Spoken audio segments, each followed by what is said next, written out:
Good day mga Madam Boss, isang mapagpalang araw na naman po sa ating lahat. At meron po ako isang munting paalala po para sa ating kapwa motorista, no, na mga gumagamit ng scooter.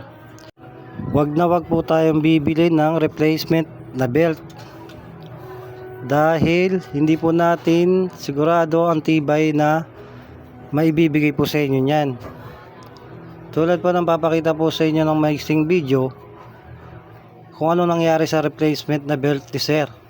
Lahat naman po tayo gusto po natin na makatipid, pero wag po natin titipirin pagdating sa belt. Ang belt po ay isa sa mga dahilan kung bakit umaandar po ang ating mga motor. Honda Click version 2, huling customer ko po sa araw po na ito. Ayan, so ayan, makikita nyo po ang na-damage po ng replacement na belt. Nasira po yung kanyang pulley at ang kanyang drive phase. Yan, piliin lang po natin ang bibili natin mga replacement, mga Madam Boss.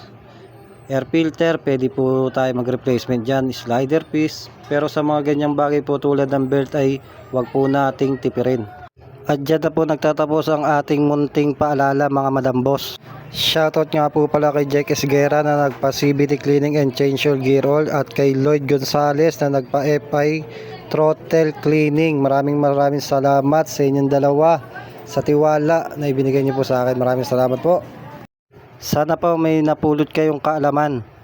Huwag niyo po sanang kalimutan i-like and share ang aking videos. At huwag nyo rin po kalimutan i-like and follow ang aking Facebook page. Maraming salamat po Madam Boss.